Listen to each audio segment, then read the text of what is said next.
Assalamualaikum warahmatullahi wabarakatuh. Alhamdulillah, wasyukurillah, wala haula wala quwata illa billah.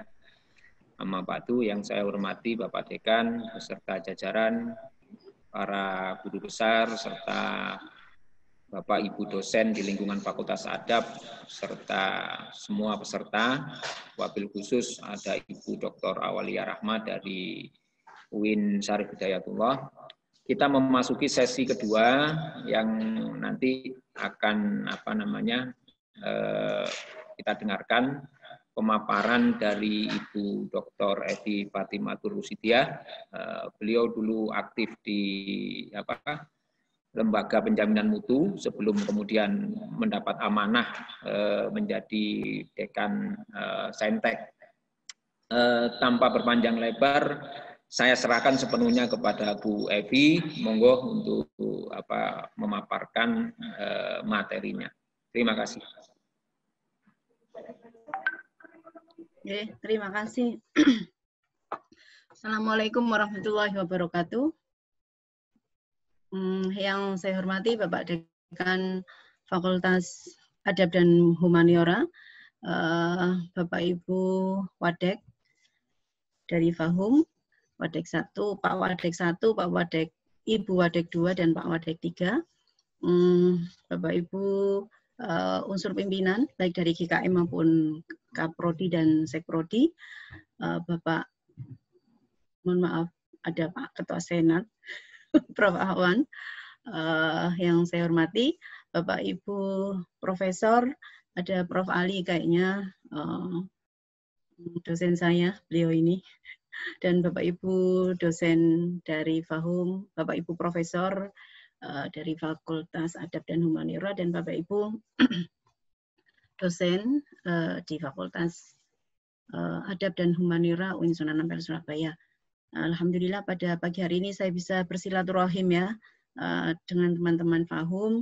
Semoga nanti kita bisa bersama-sama belajar, saya juga belajar, nanti kita sama-sama sharing tentang apa itu RPS dan yang tadi diamanahkan oleh Pak Rektor bahwa kita punya tugas khusus yaitu integrasi keilmuan sebagai bagian dari distingsi peralihan IAIN menuju UIN sebagaimana di UIN Sunan Ampel Surabaya. Semoga kita sehat semua Bapak Ibu, dan saya kira saya mohon izin ini Bapak Ibu guru dan Bapak Ibu profesor serta Bapak Ibu yang lain, saya mohon izin untuk share materi saya. Nanti saya akan memandu acara ini, memandu jam saya ini melalui melalui PowerPoint saya. Jadi sebagaimana Pak Kadafi kemarin menyampaikan di surat bahwa saya diberi amanah atau tugas untuk pengembangan RPS integrasi keilmuan dalam kurikulum KKNI dengan spirit Merdeka Belajar atau dengan spirit kampus merdeka. Baik, jadi ada 3 tema besar nanti yang akan saya sampaikan di pagi hari ini Bapak Ibu, yaitu yang pertama integrasi keilmuan pada PTKIN, kemudian kebijakan Permendikbud nomor 3 tahun 2020 tentang SNDikti, dan yang ketiga adalah pengembangan RPS berbasis integrasi keilmuan dengan spirit Merdeka Belajar. Ini menjadi penting Bapak Ibu ketika kita mau membuat RPS karena RPS itu adalah bagian yang kedua dari kurikulum. Jadi kalau kita bicara soal kurikulum, itu ada 2 bagian ini, yaitu dokumen 1 yang kita dipandu oleh LPM, itu adalah bersifat substantif ya. Kemudian dokumen 2 adalah berupa RPS. 2 dokumen ini di masing-masing prodi harus ada kalau kita bicara soal kurikulum. Jadi tidak hanya RPS, tetapi juga ada dokumen substantif yang kalau di kita itu sudah dipandu oleh LPM, dan LPM menurut saya melampaui dari panduan yang ada di baik di Ristekdikti dulu dengan Kementerian Agama. Kementerian Agama itu juga punya panduan kurikulum, tetapi sama saya kira. Jadi ada 1, 2 sampai 8 ini, tapi LPM menginisiasi memasukkan unsur standar proses sama standar penilaian. Jadi kalau di dokumen kurikulum ini saya kira hanya pada standar kompetensi lulusan sama standar isi saja. Jadi misal yang di poin 3 ini, rumusan standar kompetensi lulusan SKL ini adalah masuk yaitu CPL, otomatis ada kita, kemudian bahan kajian, sampai pada pembentukan mata kuliah, ini adalah standar isinya. Jadi kalau dilihat dari struktur dokumen kurikulum ini sesungguhnya masih ada dua bagian, yaitu standar proses, standar kompetensi lulusan sama standar isi. Sementara standar proses sama standar penilaian itu belum ada di sini, tetapi LPM sudah memberikan template kepada kita semua bahwa di dalam dokumen kurikulum itu minimal ada 4 standar akademik, yaitu SKL, standar isi, kemudian standar proses belajar mengajar, dan standar penilaian. Jadi saya kira itu lebih terarah, karena nanti ketika kita bicara di poin 7 ini, yaitu rencana proses pembelajaran semester atau RPS, maka inisiasi dari pembuatan RPS itu sudah muncul di dokumen 1. Sehingga kalau kemarin Fakultas Adab dan Humanira sudah melaksanakan review kurikulum, maka nanti bisa dipastikan bahwa di kurikulum dokumen 1 atau dokumen substantif itu sudah memuat 4 unsur yang tadi saya sampaikan. 4 unsur yang saya sampaikan tadi adalah unsur akademik ya, dan itu juga masuk pada SNDikti. Jadi SNDikti berbicara tentang standar pendidikan itu ada 8. Jadi ada 4 standar akademik dan 4 standar non-akademik. Tetapi juga ada standar penelitian karena kita perguruan tinggi, jadi ada tridharma perguruan tinggi. Jadi yang pertama adalah standar pendidikan, yang kedua adalah standar penelitian, dan yang ketiga adalah standar pengabdian masyarakat. Nah, untuk kurikulum ini, LPM nampaknya memberikan panduan kepada kita semua itu di standar pendidikan, dan yang menjadi inisiasi dari LPM itu adalah 4 standar akademik. Yaitu yang tadi saya sebutkan bahwa ada SKL, standar kompetensi lulusan, kemudian ada SI, standar isi, standar proses, dan standar penilaian. Jadi itu kalau kemarin Fahum sudah melakukan itu, maka tentunya 4 hal itu perlu dikawal bersama, karena menurut saya itu akan lebih baik jika itu sudah clear. Nanti ketika di RPS, maka tentunya Bapak Ibu yang lain juga tinggal mengambil saja. Baik. Kemudian di RPS itu nampaknya, mohon maaf. Jadi amanah integrasi yang tadi disampaikan oleh Pak Rektor itu sesungguhnya bisa kita ambil dari berbagai macam produk hukum. Jadi yang pertama, Undang-Undang RI nomor 12 tahun 2010 tentang perguruan tinggi itu mengamanahkan bahwa kurikulum itu tidak hanya berbicara tentang bagaimana proses belajar mengajar berlangsung. Jadi kurikulum yang ada di Undang-Undang RI nomor 12 tahun 2010 itu berbicara tentang bahwa kurikulum itu terdiri dari 3 bagian, yaitu kurikuler, kokurikuler, dan ekstrakurikuler. Nanti akan saya sampaikan di di PowerPoint berikutnya.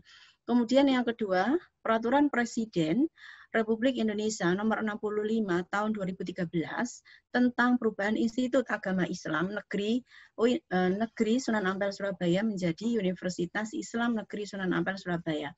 Inilah yang tadi disampaikan oleh Pak Rektor bahwa proses integrasi itu harus kita lakukan di seluruh fakultas di lingkungan UIN Sunan Ampel Surabaya. Bagaimana caranya? Maka tentunya saya kira dari berbagai macam perguruan tinggi dan dari berbagai macam UIN di lingkungan PTKIN punya pengalaman berbeda-beda. Jadi yang saya lihat bahwa apa yang mereka lakukan itu berupaya untuk mengaktualisasikan apa yang dikatakan sebagai integrasi keilmuan di PTKIN. Kemudian yang ketiga adalah Peraturan Menteri Pendidikan dan Kebudayaan nomor 3 tahun 2020 tentang Standar Nasional Pendidikan Tinggi atau SNDikti. Nah, ini yang tadi disampaikan oleh Pak Rektor juga bahwa di dalam proses belajar mengajar kita punya kewajiban tridharma perguruan tinggi, dan juga berdasarkan Peraturan Badan Akreditasi Nasional Perguruan Tinggi Nomor 5 Tahun 2019 tentang Instrumen Akreditasi Program Studi, kita ini yang pertama yang terkait dengan SNDikti bahwa proses belajar mengajar itu harus mengacu kepada kesatuan antara aspek sikap, kemudian pengetahuan dan keterampilan. Ya, ini adalah integrasinya.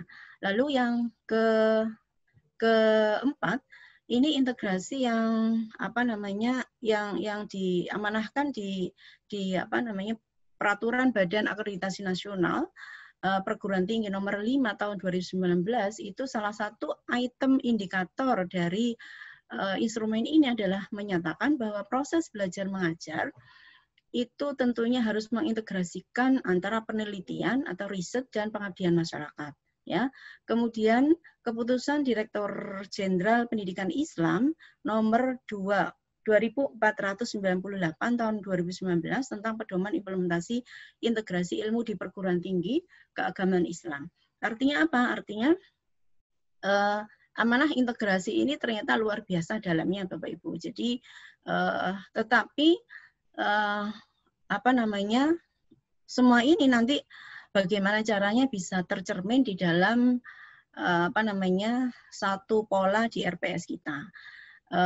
Tentunya nanti saya akan memberikan beberapa contoh, tetapi contoh yang tidak sempurna, monggo nanti kita diskusikan mana yang perlu kita perkuat. Kalau tadi sempat saya dengarkan dari Pak Dekan bahwa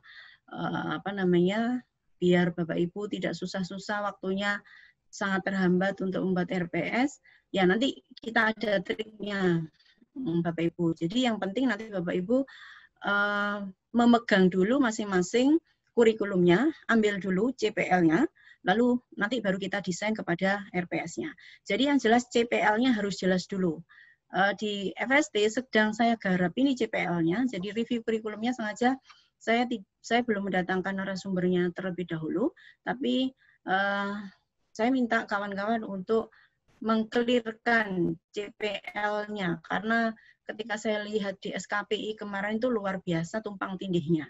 Jadi review kurikulum yang kita lakukan saat ini adalah masih di tahap itu. Baik, ini yang tadi saya sampaikan Bapak Ibu. Jadi dokumen ada dua hal ini. Kemudian ini yang tadi sudah saya sampaikan ya. Kemudian ini yang terakhir tadi yaitu terkait dengan SK dari Dirjen Kementerian Agama, bahwa varian dalam mengaktualisasikan integrasi itu ternyata luar biasa. Tapi menurut saya beberapa ini adalah menjadi intisari di dalam kegiatan saat kita melakukan integrasi keilmuan. Jadi bahwa dasar-dasar dari kita melakukan integrasi keilmuan itu adalah melakukan apresiasi keragaman disiplin ilmu, kemudian koeksistensi, ya. Jadi koeksistensi itu sesungguhnya kita berpikir bahwa mata kuliah yang satu itu tidak bisa terhubung dengan mata kuliah yang lain. Maka perlu kita lakukan ya dialog, interaksi dialogis apakah benar antara mata kuliah satu dengan mata kuliah yang lain itu tidak bisa dilakukan interkoneksi ya di dalam di kita. Kebetulan kalau saya di FST di Fakultas Sains dan Teknologi ini kita kejar Bapak Ibu. Kita kejarnya adalah saya minta mereka punya sebuah sebuah clue terkait dengan distingsi mata kuliah. Oleh karena itu saat ini misalnya matematika itu punya nama mata kuliahnya atau kurikulumnya itu dengan penciri kurikulumnya adalah mata kuliah falakiyah dan mata kuliah mitigasi bencana. Nah, mata kuliah falakiyah ini artinya matematika dan ilmu falak itu tidak bisa berdiri sendiri. Mereka ya akan bersatu padu melalui prodi matematika untuk dijadikan sebagai distingsi di prodi matematika kita. Nah, oleh karena itu kita juga mengajak kawan-kawan dari syariah untuk mengundang untuk menjadi pengajar kita. Salah satu contoh lagi di arsitektur. Arsitektur itu kita cirinya adalah arsitektur Islam Nusantara. Oleh karena itu Prof. Ahwan juga bergabung dengan kami beberapa semester mengajar di kita karena untuk untuk untuk mencapai CPL yang sudah dirumuskan oleh Prodi Arsitektur. Kemudian varian yang selanjutnya adalah memanfaatkan teori atau konsep atau temuan dari disiplin ilmu untuk digunakan dalam membingkai atau menafsirkan kajian dalam tradisi-tradisi ilmu-ilmu lainnya, ya. Jadi misalnya ini adalah bagaimana ini yang tadi misalnya Pak Rektor menyampaikan bahwa ayatisasi, ya. Saya kira kalau ayatisasi itu memang tidak satu-satunya, okay? Tapi tadi Pak Rektor memberikan panduan kepada kita bahwa ayatisasi itu mungkin bagiannya. Tetapi apa yang dilakukan ketika kita semua sudah melakukan ayatisasi? Bagi Fahum, saya kira tidak ada masalah dengan ayatisasi. Tapi bagi Saintek, ada problem besar terkait dengan ayatisasi. Mereka mengaji saja banyak yang kurang mampu, ya. Kita pernah dapat feedback dari Ma'had, ya, terkait dengan kemampuan mengaji anak-anak di Saintek itu posisinya paling rendah. Oleh karena itu kemarin saat Bu Dekan almarhumah masih Sugeng, saya berdiskusi banyak tentang hal itu, dan insya Allah mulai hari ini, mulai di saya ini akan kita kuatkan, ya, untuk penguatan keterampilan mengaji mereka, karena masyarakat tidak akan tidak akan melihat bahwa mereka adalah alumni dari sistem informasi, tidak, tapi mereka melihatnya adalah anak-anak kita yang ada Saintek, dilihatnya adalah, oh, kamu lulusan dari UIN Sunan Ampel Surabaya, begitu. Sehingga kita semua juga saya kira konteksnya nanti akan mempengaruhi bagaimana kebijakan di fakultas masing-masing. Kemudian memperbaiki suatu tradisi keilmuan dengan menggunakan tradisi keilmuan lainnya. Refining one's scientific tradition by using other scientific tradition, ya. Jadi misalnya mufasir dapat memperbaiki pemahaman tentang sebab turunnya ayat dengan mendalami lebih jauh informasi sebab turunnya ayat, ya, konvensional, dan memperluas dengan cara mengidentifikasikan aspek-aspek sejarah yang lain. Jadi ini ada kaitannya, ada integrasi antara ilmu tafsir dengan ilmu sejarah. Kemudian mengganti suatu teori dari tradisi ilmu-ilmu agama dengan teori dari tradisi ilmu-ilmu lainnya atau sebaliknya. Ya, jadi ini panduan ini saya ambil dari tadi SK Dirjen. Tapi terus terang ketika saya membaca ini, saya tidak puas saat LPM memberikan tugas kepada saya untuk bagaimana mengartikulasikan apa yang ada di dalam panduan tersebut menjadi sebuah kemarin kan kita bekerja di SPMI, ya. Jadi standar pendidikan mutu internal itu ada standar mutu internal pembelajaran, tetapi di luar dari standar mutu standar pendidikan mutu internal di luar dari SNDT.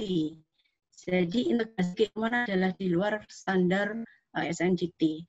Saya mencoba mengartikulasikan itu nanti di slide saya berikutnya, karena saat ada pemaparan dari para profesor kita, saya sempat mendengarkan, dan ada satu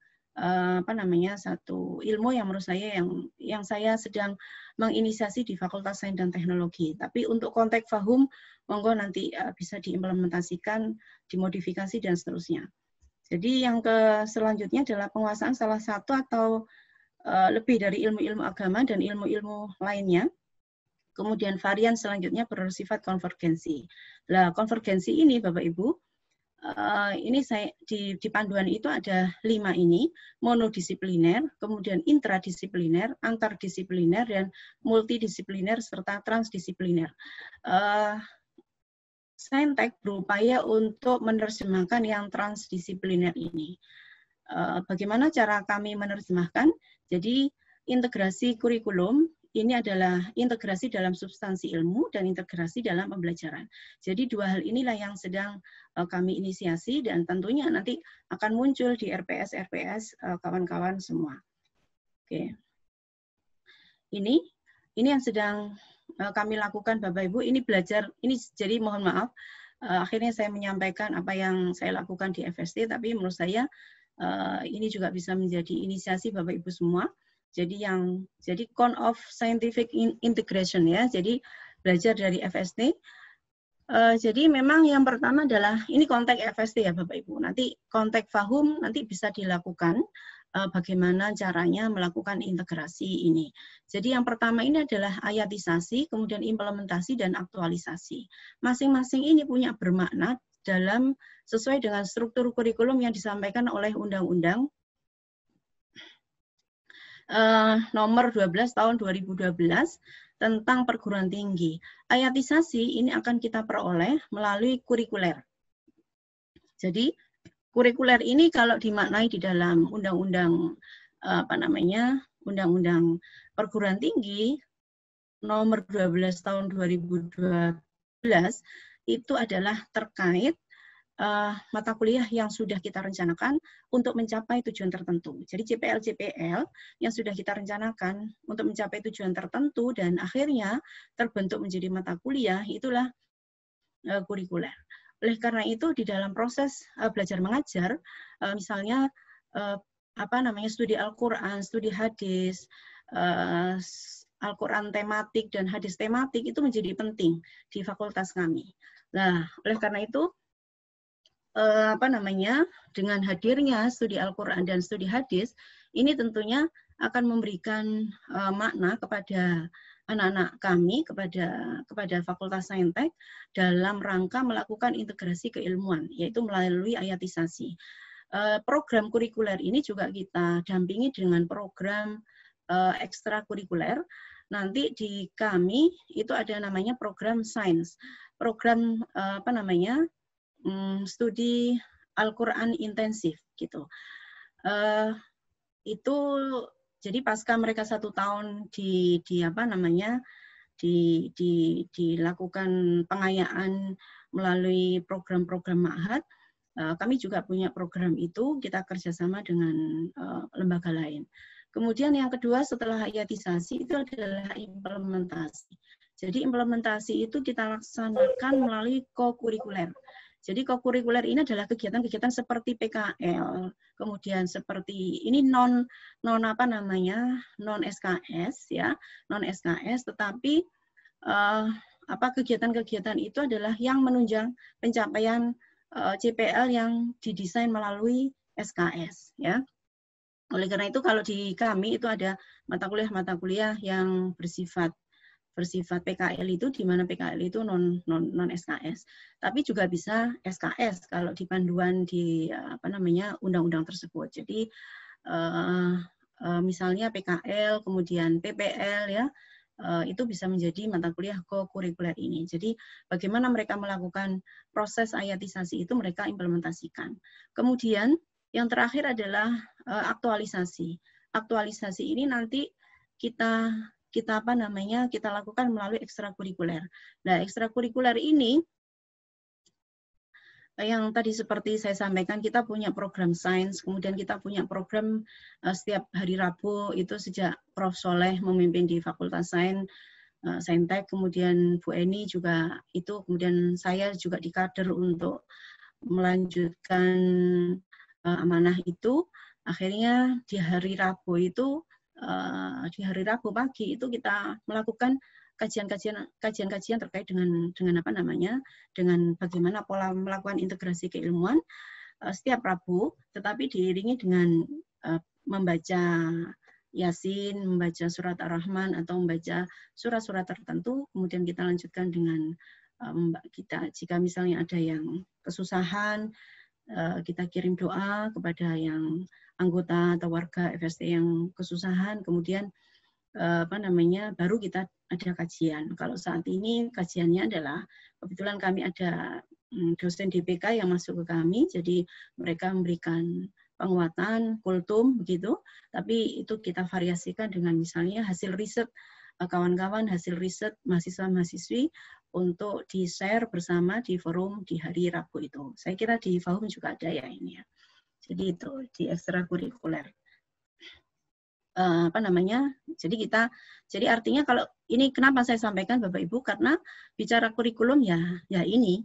Jadi tidak hanya integrasi keilmuan itu tidak hanya kita lakukan di kurikuler saja. Meskipun saat ini kita akan fokus di kurikuler ini. Jadi di kurikuler ini inilah nanti akan banyak berbicara tentang RPS. Jadi bagaimana mendesain pembelajaran untuk integrasi keilmuan maka hanya di kurikuler ini.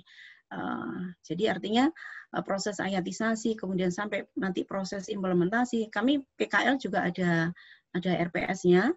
Ya, jadi bagaimana proses melakukan implementasi dari ayatisasi itu kita lakukan bersama.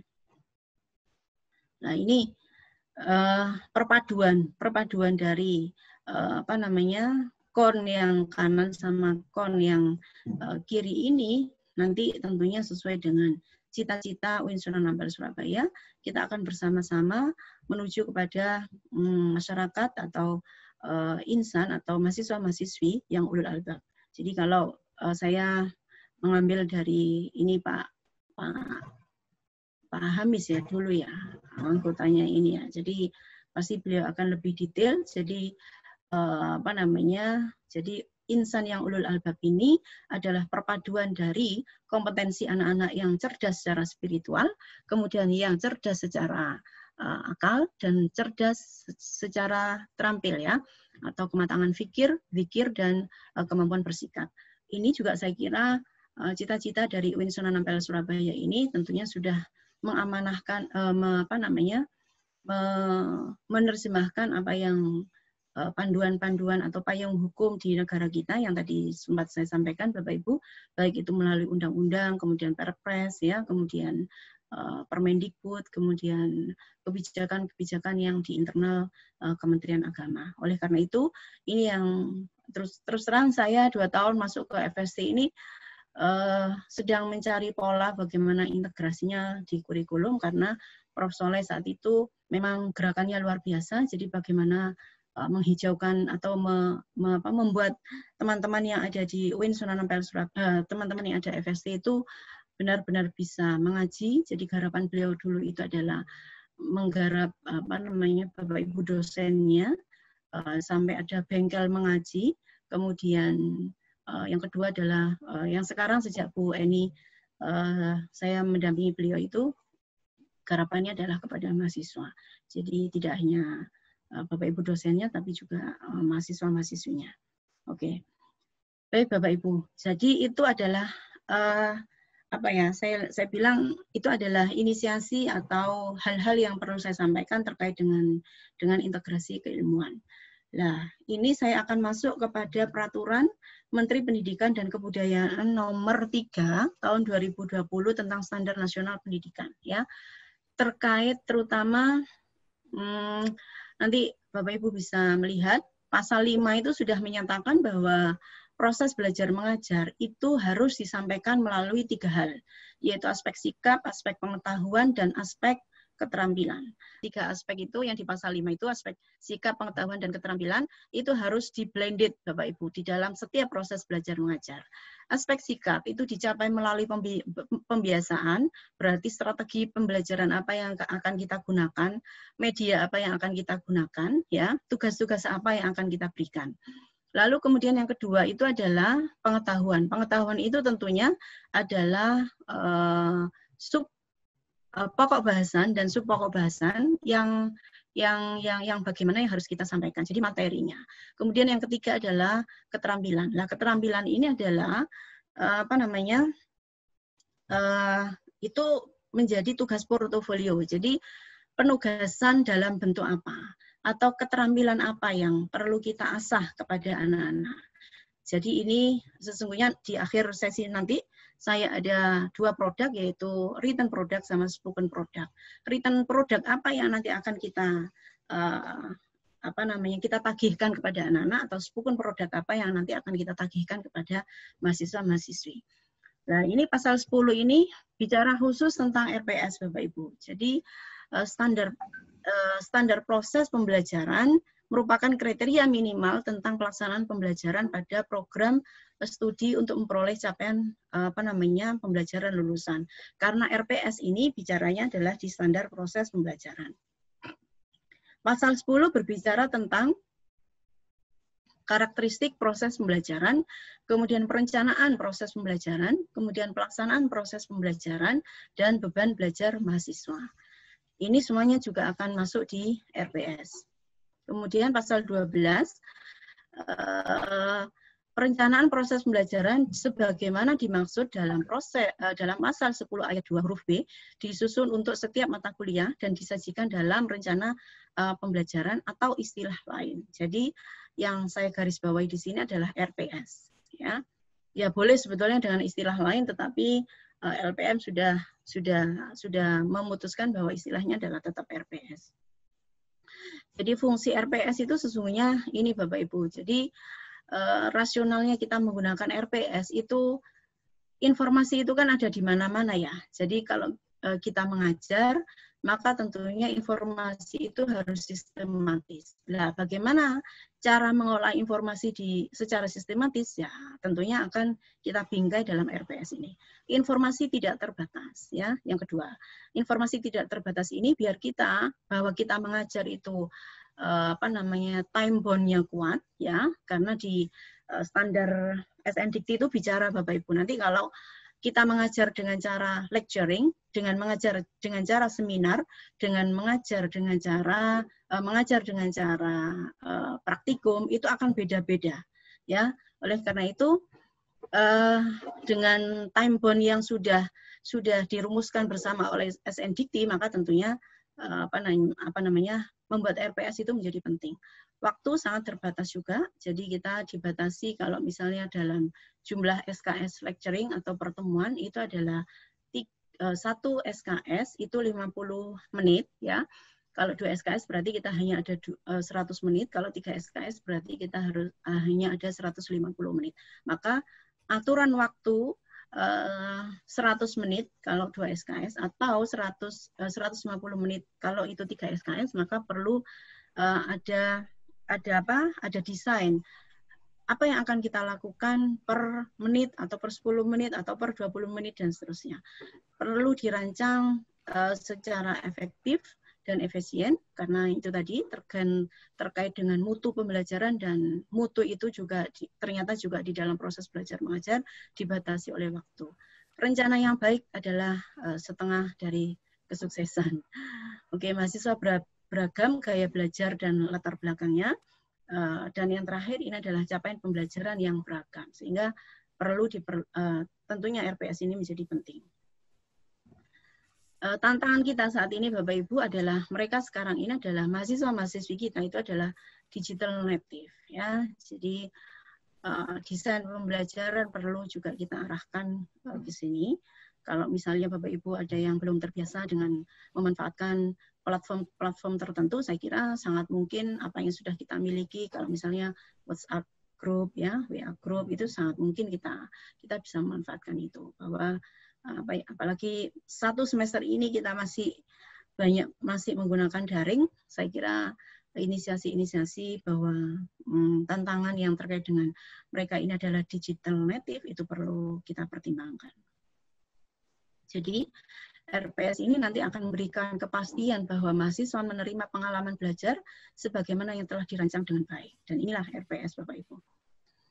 Jadi fungsinya RPS ini preventif, direktif, konstruktif, dan korektif, ya. Jadi hal-hal ini yang menjadi RPS itu bermakna untuk kita sebagai dosen. Dan ternyata RPS itu juga menjadi tagihan di instrumen akreditasi Bapak Ibu.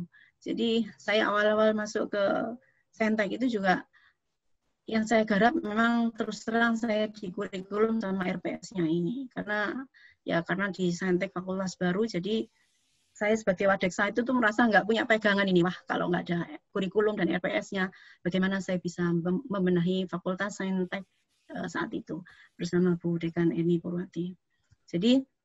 Jadi RPS ini Bapak Ibu merupakan rencana perkuliahan dalam garis besar yang akan dilakukan dalam 1 semester. Kita ini untung Bapak Ibu hanya membuat RPS. Kalau guru-guru itu membuat RPP begitu ya, setiap pertemuan kalau dalam 1 semester itu 20-30 pertemuan itu mereka bikin itu. Jadi di pasal 12 ayat 3 itu RPS ini ada beberapa poin, ada nama program studi, dan ini sudah ada template-nya Bapak Ibu, nanti Kalau Fahum mau menggunakan template itu silahkan saja. Nah ini ya, jadi akhirnya template-nya seperti ini. Ini diisi sesuai dengan mata kuliah, jumlah SKS, kode MK, mata kuliah prasyarat, program studi, semester, dan dosen pengampu mata kuliah. Ya, ini yang saya kasih rumah ini. Kemudian, nah CPL. Nah ini saya bilang harus diambil dari buku 1 atau dokumen 1 yang memuat aspek sikap, keterampilan, dan pengetahuan. Kalau ini ada Bu Rodoh enggak ya? Jadi Bu Rodoh kemarin sudah bekerja untuk membuat SKPI, ya SKPI. SKPI itu adalah isinya beberapa CPL dari semua CPL ya, tidak beberapa, semua CPL dari aspek sikap, aspek pengetahuan, dan aspek keterampilan. Yang keterampilan itu adalah keterampilan umum sama keterampilan khusus. Nah, nanti ketika Bapak Ibu sudah menentukan, ini kan nama mata kuliah ini lahir itu kan dari dokumen 1. Jadi misalnya sejarah peradaban Islam, maka CPL yang diambil di sini itu adalah diambil dari dokumen 1. CPL yang diambil di sini dari dokumen 1 itu isinya adalah CPL dari aspek sikap, aspek pengetahuan, dan aspek keterampilan umum dan keterampilan khusus ya. Jadi ini tidak semua CPL Bapak Ibu yang dimasukkan di sini. Di kurikulum dokumen 1 itu mestinya sudah ada identifikasi. Kalau di kurikulum itu sudah ada bahan kajian sampai muncul mata kuliah, maka mata kuliah ini perlu dicentang-centang. Aspek sikap yang nomor berapa yang akan masuk di kurikulum sini. Aspek pengetahuan mana yang masuk di mata kuliah ini. Aspek keterampilan umum mana yang perlu masuk di mata kuliah ini. Dan aspek keterampilan khusus mana yang masuk di kurikulum ini. Kalaupun misalnya Fahum punya, kalau kita, saya lihat kemarin kalau di universitas, aspek sikap itu jelas. Kita punya 12 item. Ya, 12 item. Nah, 12 item itu mana yang akan dipilih di sini itu sesungguhnya di buku 1 atau dokumen 1 kemarin yang Bapak Ibu Fahum sudah lakukan itu harusnya ada centangan-centangan. Nanti Bapak Ibu dosen itu tinggal mengalihkan saja di sini. Jadi tidak perlu dianalisis lagi oleh Bapak Ibu dosen. Karena apa? Karena di kurikulum dokumen 1 itu berapapun CPL-nya itu akan clear. Pembagiannya akan dicapai melalui mata kuliah yang mana, begitu. Kemudian memuat aspek sikap, keterampilan, dan pengetahuan ya. Jadi nanti semuanya di sini adalah capaian pembelajaran lulusan ini tidak hanya aspek pengetahuan saja, tapi tadi sebagaimana amanah Ristek Dikti atau Kemendikbud ya, mohon maaf, Kemendikbud nomor 20 tahun 2020 itu nomor 3 tahun 2020 itu mengamanahkan bahwa ada blended ya. Di blending ya antara aspek sikap, keterampilan, dan pengetahuan. Kemudian yang berikutnya adalah ini merupakan kemampuan ya. Ini kalau saya bilang itu adalah ekstrak ya. Jadi rumusan yang ada di CPL ini diekstrak menjadi sebuah kalimat di mana kalimat ini menunjukkan keterpaduan antara CPL ini sama karakteristik mata kuliah ya. Kemudian minggu ini, jadi kalau ada 16 kali pertemuan, kita ini kan 14 kali masuknya. 2 kali itu untuk aspek untuk UTS sama UAS, maka 14 kali itu harus bisa merumuskan di kemampuan akhir mata kuliah ini mau didesain bagaimana. Kalau 16 kali, saya biasanya kalau ini triknya, kalau Bapak Ibu nggak mau bikin sampai berpuluh-puluh halaman, saya itu biasanya paling bikin cuma 4-5 halaman atau sampai 3 halaman saja. Itu saya memadukan unsur pengetahuan sama keterampilan saja. Nanti akan saya share contoh yang biasa saya lakukan. Kemampuan yang diharapkan pada pertemuan berikutnya itu apa, indikatornya apa, bahan kajiannya apa, metodenya apa. Ini sesungguhnya sudah tidak lagi kalau kemampuan yang diharapkan itu apa, nanti kita bisa membuat indikator ini, nanti kita yang membuat bahan kajian dan sub bahan kajian. Nanti juga ini ambil dari kurikulum dokumen 1, metodenya bisa kita eksplor, waktu belajarnya nanti kita sesuaikan dengan cara kita mengajar apakah dengan kuliah biasa atau lecturing, atau kita nanti melakukan pembelajaran itu dengan cara seminar atau dengan cara praktikum, nanti akan berbeda-beda waktunya.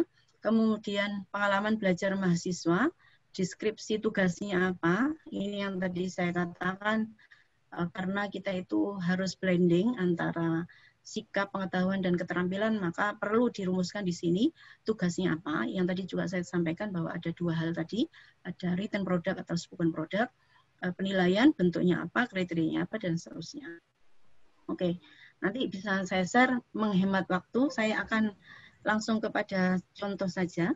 Jadi kalau berbicara tentang metode, itu banyak hal Bapak Ibu, bisa diskusi kelompok, simulasi, studi kasus, pembelajaran kolaborasi, pembelajaran kooperatif, pembelajaran berbasis proyek, pembelajaran berbasis masalah, dan metode yang lainnya. Jadi Permendikbud tidak membatasi harus ini, tapi kita bisa mengeksplor. Kemudian cara menilainya, ya, aspek sikap, kita bisa melakukan observasi, penilaian diri, pengetahuan, kita bisa tes tulis, melakukan observasi, kemudian penugasan, keterampilannya, praktek, project, produk, portofolio, dan project. Nah, ini yang tadi saya sampaikan, ini kaitannya karena di tuntutan Ristek Dikti itu kita harus memblended, membuat produk dan kinerja. Jadi ada yang written product, jadi Bapak Ibu bisa memberikan tugas kepada anak-anak dalam bentuk pamflet, ya, naskah pidato atau naskah. Jadi artinya tidak hanya melulu dalam bentuk dalam bentuk makalah. Kalau itu misalnya target kita itu makalah, maka tentunya bisa dimodifikasi, ya, bisa dimodifikasi. Misalnya skenario, ya. Jadi ini tentunya harus disesuaikan dengan karakteristik kelasnya Bapak. Kalau kita itu perguruan tinggi, maka mana yang cocok. Kalau misalnya itu ada brosur, maka misalnya bahasa Indonesia itu sangat mungkin beberapa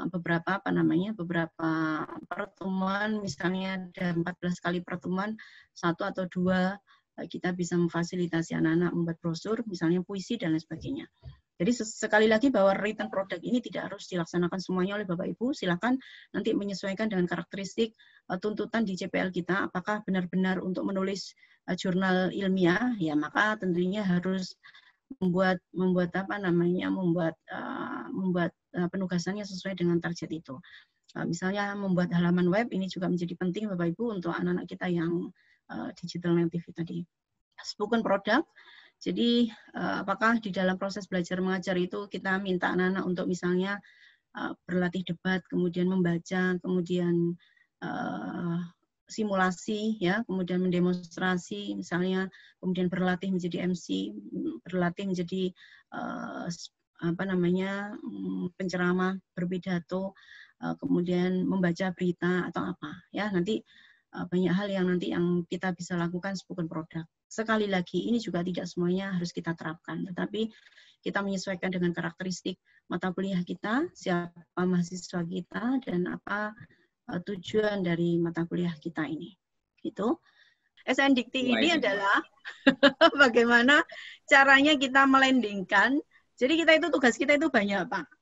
Integrated itu. Jadi integrasi itu tidak hanya Twin Tower saja, tapi integrasi SN Dikti ini adalah integrasi ini, mencakup sikap, pengetahuan, dan keterampilan. Sehingga di rumusan RPS itu nggak boleh hanya rumusannya adalah pada aspek pengetahuan saja, tapi juga merupakan kompilasi dari aspek sikap, pengetahuan, dan keterampilan. Ini penjelasan dari SN Dikti ini.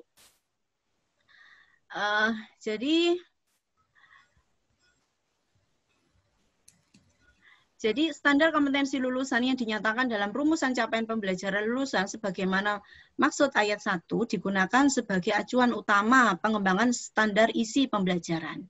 Jadi yang dimaksud di sini adalah proses belajar mengajar yang dirumuskan di RPS itu tentunya yang tadi saya katakan bahwa blended-nya adalah melalui CPL-CPL yang berbasis sikap, pengetahuan, dan keterampilan.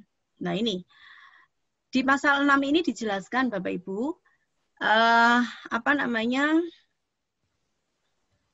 Jadi sikap ya, jadi aspek sikap tadi kan ada 3 aspek sikap, pengetahuan dan keterampilan. Aspek sikap yang dimaksud pada pasal 5 ayat 1 merupakan perilaku benar dan berbudaya sebagai hasil dari internalisasi dan aktualisasi nilai dan norma yang tercerminkan dalam kehidupan spiritual dan sosial melalui proses pembelajaran. Nah ini yang perlu digarisbawahi adalah proses pembelajaran. Jadi misalnya, tadi saya sudah men-share tentang tugas-tugas anak-anak kita yang berupa spoken product maupun written product. Dari situ kita bisa mengamati anak-anak caranya bagaimana saat mereka melakukan atau membuat produk tersebut. Misalnya yang saya pilih adalah saya memberikan tugas kepada anak-anak agar mereka membuat pamflet. Nah, bagaimana caranya mereka membuat pamflet? Apakah dibuatkan oleh kakaknya, dibuatkan oleh ayahnya, dibuatkan oleh temannya? Itu menjadi bagian dari aspek sikap, aspek tanggung jawab, karena itu adalah sikap sosial. Kalau tadi Prof. Husein Aziz menyampaikan bahwa moderasi beragama juga harus diperlihatkan, ya maka tentunya harus ada mata kuliah khusus yang memang mengejawantahkan itu melalui proses belajar mengajar. Ya.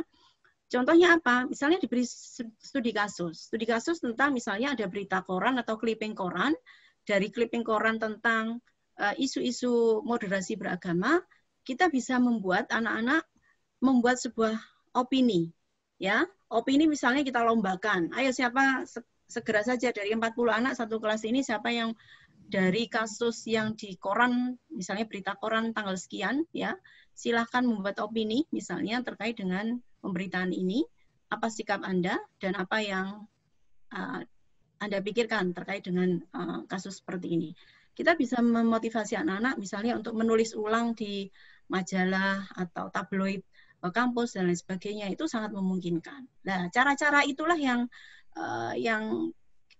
bagaimana caranya kita bisa menerjemahkan maksud dan tujuan dari SNDT ini. Kemudian pengetahuan itu merupakan penguasaan konsep, teori, metode, dan atau falsafah bidang ilmu tertentu secara sistematis yang diperoleh melalui penalaran dalam proses pembelajaran, pengalaman kerja praktek, kerja mahasiswa, penelitian, dan atau pengabdian kepada masyarakat yang terkait dengan proses belajar mengajar. Jadi merupakan penguasaan konsep ini yang perlu kita garis bawahi Bapak Ibu untuk aspek pengetahuan. Nah, keterampilan itu merupakan kemampuan melakukan unjuk kerja dengan kemampuan konsep, teori, dan seterusnya. Jadi artinya tiga-tiganya ini terblending, ya, jadi satu karena amanah di pasal 5 ini, Bapak Ibu. Oke. Baik. Mohon izin saya mencoba share untuk pengalaman saya saat membuat RPS, Bapak Ibu. Jadi biar nanti Bapak Ibu yang sudah siap membuat RPS ini, bekalnya dari mana RPS ini. Jadi kebetulan di semester kemarin saya dapat mata kuliah Inovasi Pendidikan di S3 PAI. Saya berupaya di RPS saya ini berupaya untuk memblendingkan aspek sikap, keterampilan, dan pengetahuan itu pasti. Yang kedua, saya berupaya untuk memblendingkan aspek-aspek yang dituntut oleh instrumen akreditasi, yaitu bahwa di dalam proses belajar mengajar perlu mengintegrasikan riset sama pengabdian masyarakat.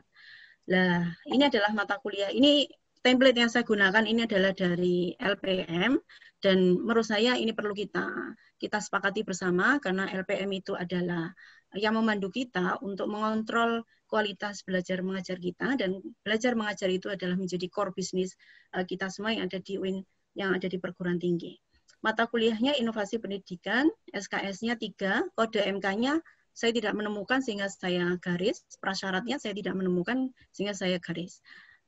Ini di S1 itu sesungguhnya kan kaya ya, akan kode-kode ini. Prasyarat juga saya kira kaya juga. Nanti Bapak Ibu bisa mengisinya. Program studinya doktor, semesternya adalah semester 2 kemarin. Nama saya, kemudian CPL-nya. Ini yang tadi saya katakan Bapak Ibu, bahwa CPLS ini adalah CPL aspek sikap, SK ini ada KU ini adalah keterampilan umum, PO P04 ini berarti menunjukkan pengetahuan yang nomor 4, dan KK ini adalah keterampilan khusus. Nah, ini saya tidak ngarang Bapak Ibu, saya minta Bu Hanun kurikulum dokumen satunya. Kurikulum yang dokumen 1 itu adalah kurikulum substantif ya. Jadi mimpi prodi terkait dengan lulusan mahasiswa besok itu mau dijadiin apa? Itu semua adalah tercermin di apa namanya di kurikulum dokumen 1 itu yang saya katakan. Dan saya tidak mengidentifikasi, tetapi kebetulan di kurikulum S3 itu sudah teridentifikasi mata kuliah ini itu CPL-nya apa untuk aspek sikap. Mata kuliah ini KK-nya apa, pengetahuannya apa, dan KU-nya apa. Yang aspek sikap ini 1 nomor 10 itu semuanya adalah dari Ristek Dikti atau dari Kemendikbud ya. Tetapi UIN Sunan Ampel Surabaya punya aspek sikap 2 yaitu aspek sikap nomor 11 dan nomor 12 ya. KU-nya itu murni dari Kemendikbud, kemudian pengetahuan itu dari asosiasi. Jadi ini saya ambil juga dari kurikulum dokumen 1 dan Bu Hanun juga dari dokumen 1 dari asosiasi. Jadi asosiasi atau kumpulan prodi S3 PAI. Kemudian KK 02-nya adalah apa namanya? Saya ambil dari kurikulum juga melalui pemetaan yang sudah dilakukan oleh teman-teman prodi. Nah, itu jadi capaian akhir mata perkuliahan ini kita yang membuat Bapak Ibu. Jadi berdasarkan inspirasi dari pemetaan aspek sikap, pengetahuan dan keterampilan umum serta keterampilan khusus ini, saya membuat sebuah kalimat yang menjustifikasi untuk ketercapaian semuanya ini. Dan inilah yang tentunya yang merujuk kepada karakteristik mata kuliah. Jadi yang saya buat akhirnya mahasiswa memiliki sikap bertakwa kepada Tuhan Yang Maha Esa, religius, bekerja sama, memiliki kepekaan sosial dan bertanggung jawab serta peduli terhadap masyarakat dalam melakukan penelitian inovatif, ya, inovasi pendidikan agama Islam yang berdasarkan pada isu-isu terkini yang tepat guna dan inovatif dalam menyelesaikan masalah-masalah pendidikan agama Islam. Jadi memang perkuliahan ini tidak murni saya gunakan, saya menyampaikan teori, tapi teori itu bisa dibaca sambil mereka melakukan riset. Itu yang menjadi target di perkuliahan saya di S3. Sehingga target saya di sini adalah mereka harus masuk Scopus. Ada 8 mahasiswa yang saya bimbing. Jadi saat mereka perkuliahan di masa pertengahan pandemi kemarin, kan Maret ya kita mulai, itu sudah saya mulai dan alhamdulillah sekarang ada 2 yang sudah mulai ada proses, mereka semuanya sudah submit ke 8 anak ini dan ada 2 yang sudah mendapatkan feedback dan alhamdulillah sebentar lagi mereka ada yang 2 ini adalah nanti akan terpublikasi jurnalnya. Jadi karena tagihan di S3 itu adalah Scopus Bapak Ibu. Jadi saya membantu menerjemahkan saja di S3 itu bahwa mengajar S3 itu ternyata juga tidak hanya bentuknya makalah, tetapi sudah pada risetnya. Jadi saya menginisiasi itu, diskusi bersama Bu Hanun dan Bu Yani di PAI itu, akhirnya kita rumuskan yang semacam ini. Ini saya ada 2 di S3 itu saat itu ada dua kelas. Saya menginisiasi membuat ini dan saya diskusikan dengan kawan-kawan yang di prodi S3 PHI. Akhirnya kelas-kelas yang lain juga menggunakan ini. Jadi dari capaian pembelajaran ini saya terjemahkan menjadi 14 kali pertemuan Bapak Ibu. Ini cuma 5 halaman.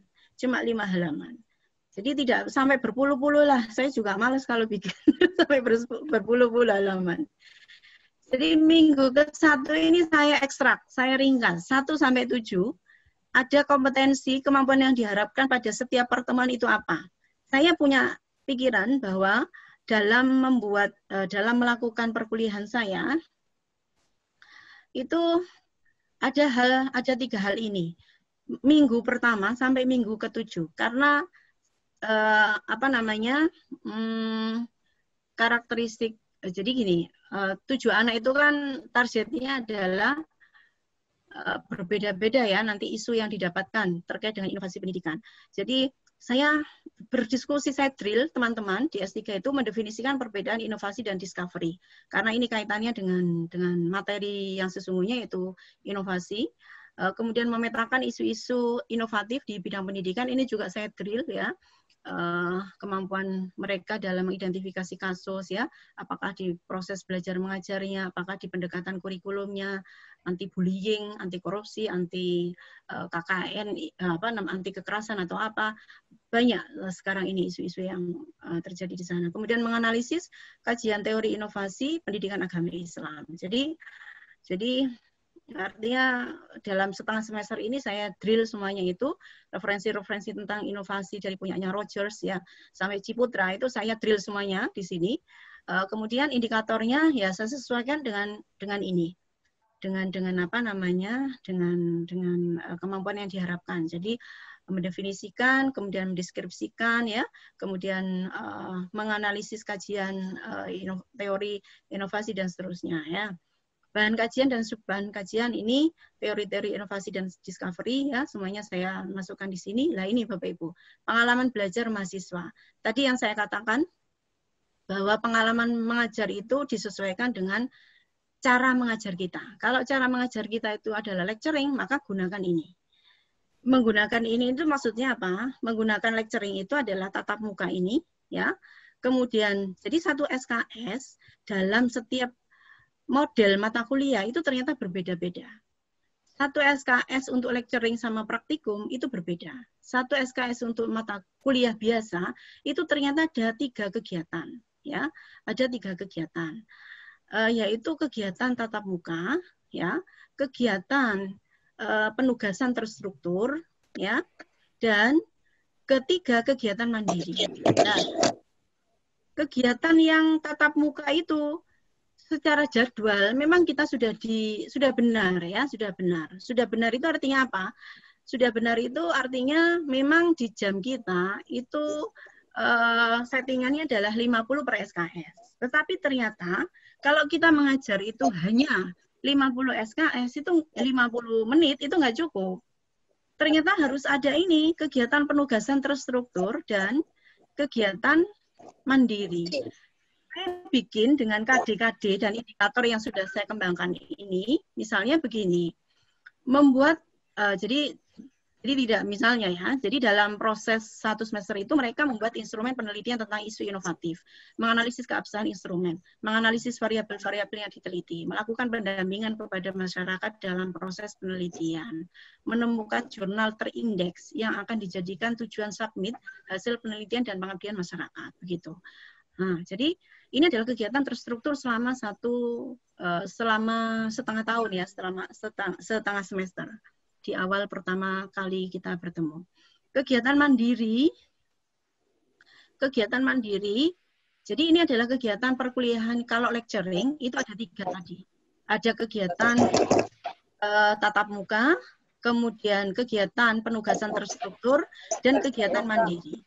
Nah, kegiatan mandiri yang saya lakukan itu adalah membaca dan memetakan teori atau referensi tentang inovasi pendidikan, isu-isu inovatif di bidang penelitian dan agama Islam.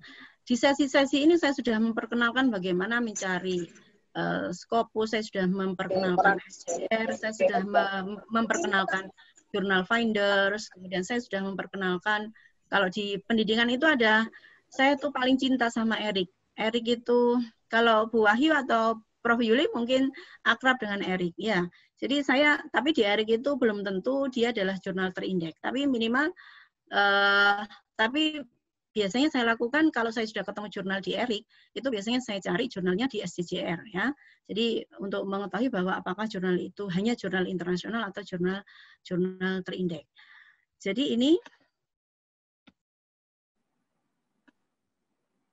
lalu di metode pembelajaran ya semuanya saya ulas jadi satu, membaca, diskusi, tanya jawab, FGD, presentasi, dan penguatan. Bentuknya adalah performan. Penilaian yang saya lakukan ada 3. Jadi ada produk, ada performance, ada produk, dan ada project. Ya, produknya performanya berupa kehadiran dan keterlibatan dalam setiap diskusi. Saya kasih bobot 35%. Produknya adalah instrumen, ya, penelitian mereka. Kemudian jurnal Scopus atau WOS yang sudah teridentifikasi. Mereka akan ada laporan sama saya. Instrumen jika mereka memang fokus juga bahwa risetnya itu berdasarkan pendampingan pada masyarakat, maka instrumen pendampingan pada masyarakat. Proyeknya jumlah artikel terindeks, ya. Proyeknya saya minta mereka untuk menemukan beberapa jurnal sebagai referensi dari mereka. Nah, ini semester kedua, jadi pasca UTS, habis UTS, setelah UTS saya membuat ketercapaian pembelajaran mereka setiap pertemuannya adalah ini. Jadi jam 10 ya. Sampai jam berapa Pak Kadafi? Sampai jam 11? Ya, mungkin bisa ada juga ini beberapa peserta yang ingin bertanya, Bu Evi. Iya, monggo. Monggo Bu Wahyu tadi.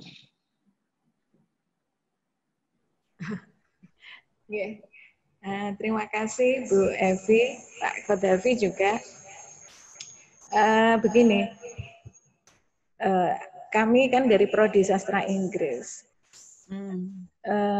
Seperti saya contohnya, tidak punya sama sekali background tentang keilmuan Islam gitu.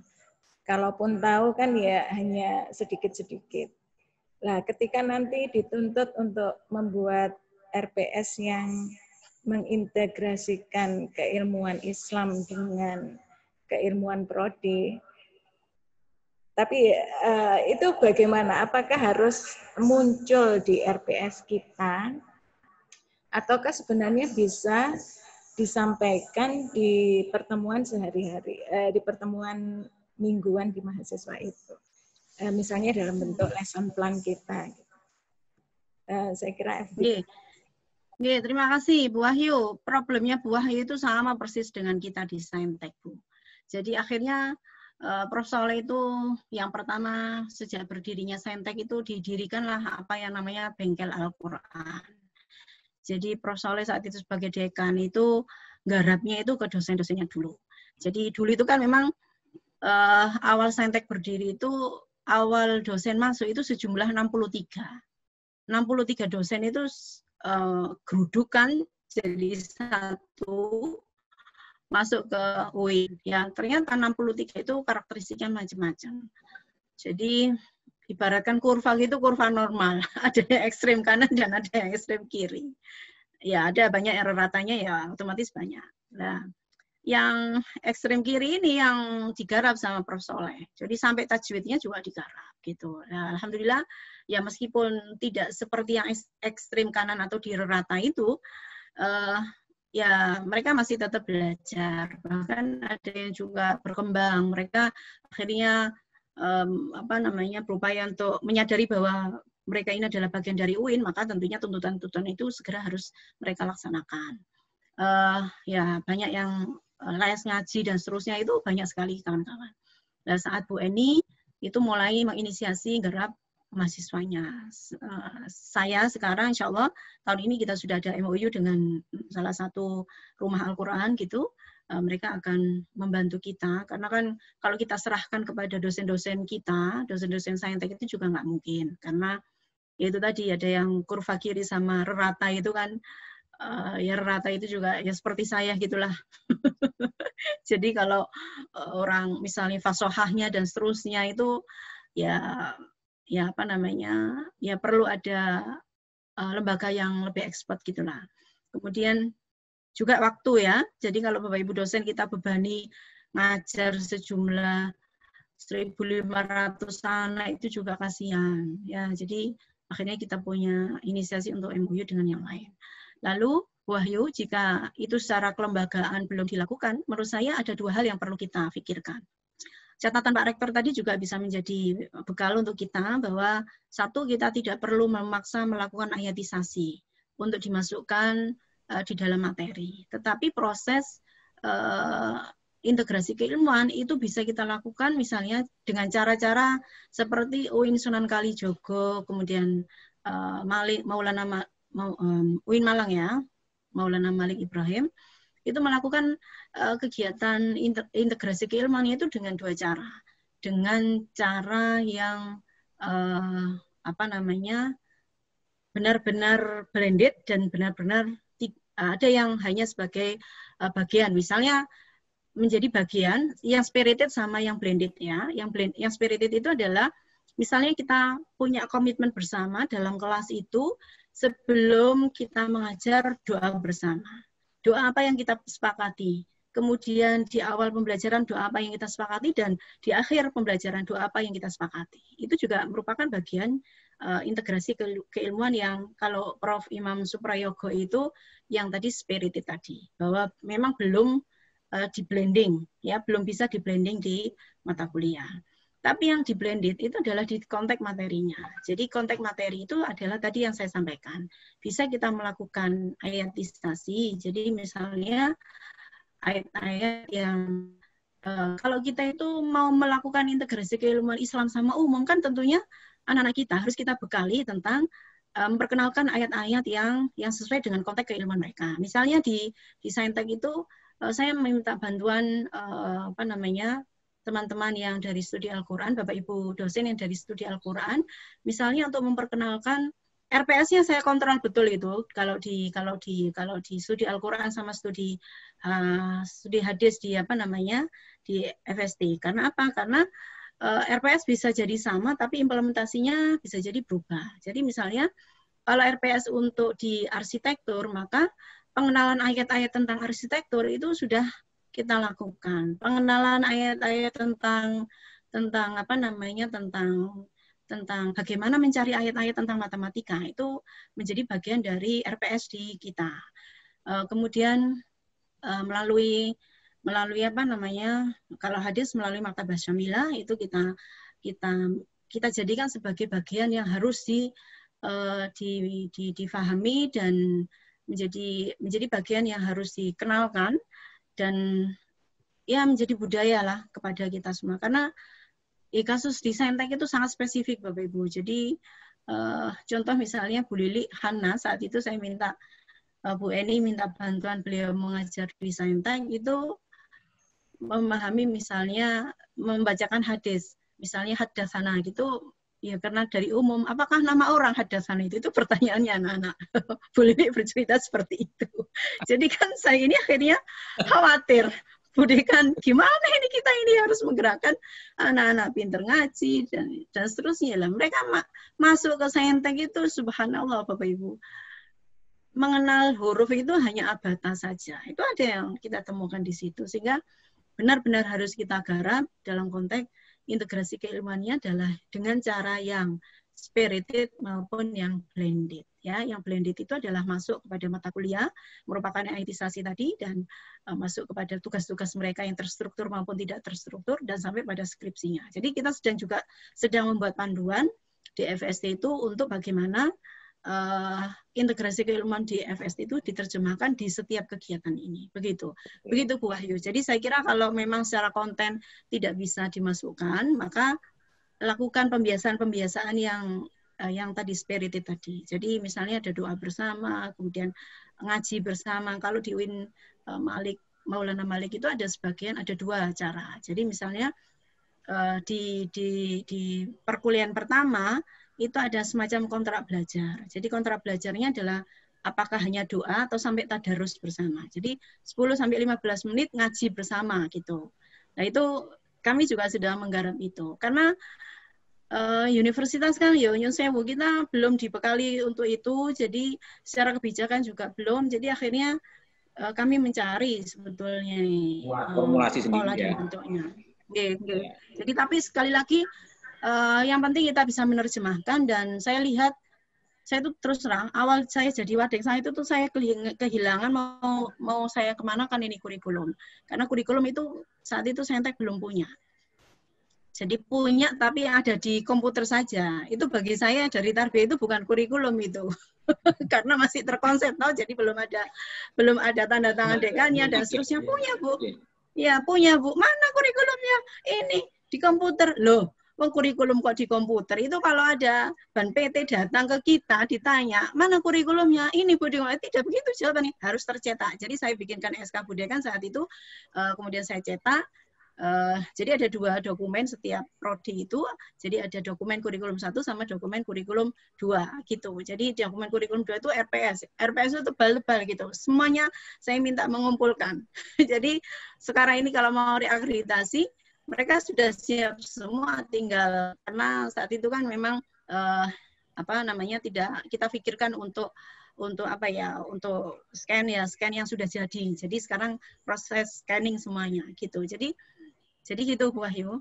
Jadi monggo nanti diimplementasikan bagaimana. Monggo. Ya, matur nuwun Bu Evi. Ini ada Dr. Nyong dan ada juga Pak Nasarudin, monggo yang aktif di chat tadi. Monggo. Monggo Pak Nyong. Assalamualaikum warahmatullahi wabarakatuh. Iya, waalaikumsalam. Terima kasih Bu Evi, luar biasa paparannya. Saya ingin sedikit tadi melanjutkan Bu Wahyu gitu ya. Bu Wahyu tadi. Dari pertanyaan Bu Wahyu tadi, Bu Evi memberi jawaban. Jadi ada 2 pilihan ya, ada yang blended, ada yang separated ya. Betul. Nah, blended itu idealnya kalau menurut yang bisa saya tangkap ya. Artinya secara keilmuan kita harus bisa menemukan bagaimana mata kuliah yang kita ajar itu punya punya kaitan moral, etik dengan ilmuwan keislaman gitu. Nah, memang problemnya itu adalah tidak semua mata kuliah bisa seperti itu. Dia ada juga, saya kira banyak mata kuliah yang bermasalah kalau itu kita paksakan. Tapi kalau misalnya pilihan kedua tadi yang separated itu, jadi hanya sekedar misalnya kuliah, lalu di awal perkuliahan kita doa bersama, itu sudah cukup bahwa kita sudah melakukan proses integrasi keilmuan. Saya kira nanti pada akhirnya itu banyak dosen atau kita yang akan cari aman saja pakai yang separated ini. Iya, saya sendiri mengajar fonologi bahasa Arab gitu ya. Ya ada sih banyak ya fonologi bahasa Arab, misalnya bunyi itu menyangkut etika, bunyi itu menyangkut filosofis kehidupan. Misalnya kenapa di dalam Al-Quran itu disebutkan bahwa orang yang meninggikan suaranya di hadapan Rasulullah itu diancam di akhirat nanti gitu. Artinya kan ada nilai di balik bunyi atau suara itu. Tapi kan tidak selalu seperti itu, saya kira. Cabang-cabang keilmuan kebahasaan yang lain itu oke lah contohnya ya. Contoh dalam Al-Quran dan sebagainya. Tapi kan akan sulit. Nah, saya kemudian punya pikiran, apa tidak mungkin misalnya dalam konsep kurikulum kita, itu kita bikin acuannya, bikin persentasenya bahwa dua cara itu tadi, misalnya mau kita adopsi itu kita pilih, bukan. Kita pilih salah satu, tapi misalnya yang blended itu berapa persentasenya berapa, dan yang separate itu berapa. Nah, kalau pada tingkat blended itu kesulitan, maka itu harus menjadi pekerjaan kolektif di fakultas gitu. Jadi pada acara review kurikulum misalnya, mata kuliah yang dosen yang bersangkutan itu bermasalah melakukan blended cara blended tadi, itu harus digarap bersama. Ada tim khusus, misalnya ada tim rumpun keilmuan itu yang mendiskusikan itu, sehingga kemudian setiap mata kuliah secara maksimal kita upayakan harus ada kaitannya dengan proses atau dengan keilmuan keislaman tadi. Ya, ini semua berangkat dari prediksi saya, kita akan cari aman aja, udah ada separated aja, masuk doa bersama ya, daripada kita mengadakan kajian yang luar biasa hanya untuk mencari kaitan mata kuliah yang saya ajarkan dengan nilai-nilai keislaman. Udah cari aman aja gitu. Mohon komentarnya Bu Evi. Siap. Tanpa Pak Kadafi ini langsung saya jawab. Pak Nasar. Jadi gini, makanya sebetulnya kegiatan saat review kurikulum kemarin itu bisa menjadi poin penting untuk kita memasukkan integrasi keilmuan. Jadi perlu diidentifikasi betul itu. Jadi mata kuliah apa, bahwa misalnya kita melakukan yang spirited itu, kita misalnya bisa bersepakat bahwa semuanya memang harus spirited misalnya, ya, karena doa bersama, doa di awal, di pembuka sama di akhir itu kan bisa menjadi pembiasaan kita, ya.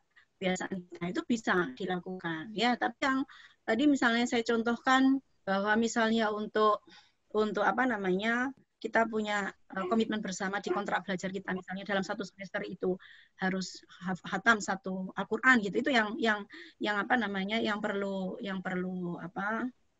dikontrol, ya. Jangan-jangan nanti kita memang memanfaatkan waktu kita, misalnya 2 SKS dapatnya 50 menit untuk ngaji bersama, 50 menit baru menyampaikan materi, ya. Tetapi sekali lagi semuanya itu sesungguhnya terkontrol di RPS, Pak. Kalau mau merigidkan di RPS. Jadi misalnya RPS yang tadi saya sebutkan, di pengalaman kegiatannya bisa dirinci. Menit pertama melakukan apa? Misalnya 10 menit pertama itu atau mengaji bersama misalnya. Kemudian menit atau 5 menit pertama doa bersama. Ya, itu bisa dibegitukan. Biar RPS ini menjadi kontrol Pak Wadek 1. Ini ada Pak Wadek 1 enggak ini? Untuk melihat apakah blended dari proses belajar mengajar itu sesuai dengan amanah integrasi itu ada semua. Jadi integrasi kan tadi saya sampaikan minimal ada 3. Yaitu integrasi sesuai dengan amanah Permendikbud nomor 3 tahun 2020, integrasi keilmuan sesuai dengan amanah Perpres, ya, nomor 65 ya 2013 terkait dengan peralihan IAIN menuju UIN, dan integrasi yang ketiga adalah sesuai dengan tuntutan di instrumen LED prodi masing-masing, yaitu bahwa proses belajar mengajar ini harus menginsertkan, harus memasukkan proses riset sama pengabdian masyarakat. 3 hal ini yang menjadi poin penting di dalam RPS kita, gitu. Di instrumen di RPS saya terus terang belum memasukkan unsur integrasi keilmuan, tetapi di dalam proses pembiasaan ya tentunya siapa yang dari kita yang tidak melakukan pembelajaran yang diawali dengan salam minimal dan diakhiri dengan salam. Tetapi doa itu ya kadang dan tidak, sehingga tidak saya masukkan di situ. Kalau nanti misalnya pasca sarjana punya komitmen bersama bahwa harus spirited juga, maka tentunya nanti bisa saya tambahkan misalnya doa pembuka sama doa penutup di proses belajar mengajar. Itu bisa didesain di RPS Pak Nasar gitu. Lalu blended yang keilmuan tadi, ya menurut saya memang yang tadi saya tawarkan tadi, kalau di FST itu ada 3 langkah itu adalah ayatisasi, aktualisasi dan ayatisasi, implementasi dan aktualisasi. Itu memang kalau di FST sedang kita garap karena kebutuhan FST memang di situ. Jadi saat kami mendengarkan konsep integrasinya dari Prof. Zaki, dari Prof. Hussein, dari Prof. Ahwan saat itu juga, kemudian dari Prof. Ali Mudofir dan seterusnya, maka saat itu saya sedang mencari-cari referensi ini bagaimana caranya secara hukum ini harus dihubungkan dengan mana dan seterusnya gitu. Akhirnya ya ketemulah konsep di FSD, kita melakukan integrasinya dengan cara yang tadi, bahwa kita bersepakat bahwa integrasi keilmuan tidak hanya dilakukan di dalam konteks pembelajaran yaitu di kurikuler, tetapi juga di co-kurikuler sama ekstrakurikuler. Jadi kegiatan-kegiatan yang yang bermuara pada tuntutan integrasi keilmuan kita perkaya di situ, gitu Pak Nasar. Ya. Jadi yang paham bagaimana monggo nanti ada Pak Wadek 1, saya kira ada Pak Kaprodi yang nanti bisa mengawal semuanya, dan Bapak Ibu semuanya, Bapak Ibu tokoh UIN Sunan Ampel Surabaya ini kan dari Fahum semuanya, begitu. Jadi sekali lagi saya mohon izin sekali ini menyampaikan materi ini. Begitu Pak Nasar. Jadi tadi yang saya sampaikan yang kalau saya misalnya mengajar bahwa perkuliahan itu dengan cara kuliah berupa kuliah, responsi atau tutorial itu jumlah SKS, 1 SKS itu adalah ini Bapak Ibu, 50, 60 dan 60 ini. Jadi artinya kalau saya khawatir nanti saat proses akreditasi dan seterusnya, karena ini sudah asesor-asesor yang tidak dari pendidikan pun sudah mulai memahami ini. Jadi kita kemarin itu yang di Saintek saya sempat mengawal yang ilmu kelautan itu, ditanya RPS-nya, loh ini RPS-nya kok cuma 50 menit gitu. Padahal satu SKS itu bebannya tergantung pada bentuk perkuliahan. Jadi bentuk perkuliahannya itu kalau kuliah, responsi dan tutorial, maka itu rinciannya seperti ini. Ini yang tadi saya tulis di RPS saya, Bapak Ibu semua. Kemudian yang kedua, jika bentuk perkuliahannya adalah seminar, maka rincian dari jumlah SKS-nya adalah ini, kegiatan proses belajar mengajarnya sejumlah 100 menit per minggu per semester, kegiatan mandiri berupa 70 menit gitu. Kemudian bentuk pembelajaran yang 4 ini, bentuk pembelajaran satu kredit semester pada proses pembelajaran berupa praktikum, praktik studio, praktik bengkel, praktik lapangan, praktik kerja, penelitian, perancangan dan pengembangan itu semuanya adalah 170. Jadi intinya bahwa satu SKS itu bukan jumlahnya 50 menit ya Bapak Ibu, tapi jumlahnya adalah 170 ini. Kalau yang jadi gitu, 170 ya intinya begitu. Oke. Nah, itu perlu difahami bersama nanti di RPS sesuai dengan desain perkuliahannya dalam bentuk apa, monggo nanti dikembangkan ini. Begitu. Terima kasih. Demikian, mari kita tutup rangkaian acara pada hari ini dengan bacaan hamdalah. Matur nuwun Pak Dekan, Bapak Ibu, Profesor dan Pak Kadafi. Bu Evi, matur nuwun. Nggih, matur nuwun. Assalamualaikum warahmatullahi wabarakatuh. Saya mohon izin keluar, Pak Kadafi. Matur nuwun Bu Evi. Matur nuwun Bu Evi. Luar biasa. Sami-sami. Sami-sami. Jangan lupa bagi ilmunya nanti. Dekan. Nggih. Bapak juga pamit, Pak. Nggih, matur nuwun Prof. Alam, nyuwun pamit. Pak Dekan, Prof. Ahwan, Prof. Husin Aziz dan Bapak Ibu semuanya, mohon maaf, mohon izin. Cirebon juga pamit, Bu. Monggo Pak. Nggih, matur nuwun, monggo-monggo. Assalamualaikum warahmatullahi wabarakatuh.